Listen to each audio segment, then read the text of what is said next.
కానీ సాంప్రదాయ వనరులు పాతకాలంలో మన పూర్వీకులు వాడినటువంటి అనేక రకాలైనటువంటి వంటల వైపు, వంట నూనెల వైపు మన స్వదేశీ పరిజ్ఞానంతో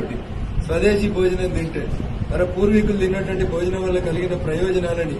తిరిగి మనకు అందించాలనేటువంటి ప్రయత్నంలో భాగంగా వేస్టీజ్ అనేటువంటి ఒక కంపెనీ కొన్ని ఉత్పత్తులను తయారు చేసి భారతదేశ మార్కెట్లోకి రావడం జరిగింది. అటువంటి ఆహార పదార్థాలని, శరీరంలో ఇమ్యూనిటీ పెంచేటువంటి పదార్థాలని, ముఖ్యంగా కరోనా లాంటి ప్రస్తుత క్లిష్ట పరిస్థితులలో మారినటువంటి మన ఆహార అలవాట్లను తిరిగి మన పూర్వీకుల కాలానికి మార్చుకోవాల్సినటువంటి అవసరాన్ని గుర్తెరిగి అనేక కంపెనీలు స్వదేశీ ఆహార ఉత్పత్తుల వైపు మళ్లడం అనేది నిజంగా అభినందనీయం. ఆ రకంగా మళ్లినటువంటి ఒక కంపెనీ వేస్టేజ్ ప్రస్తుతం భారతదేశ వ్యాప్తంగా తన ప్రొడక్ట్స్ ని విస్తరిస్తూ ఈ రోజు దుబ్బాక నియోజకవర్గంలో కూడా వారికి సంబంధించినటువంటి ఒక అవుట్లెట్ ఓపెన్ చేస్తున్నందుకు నేను వారికి అభినందిస్తా ఉన్నాను.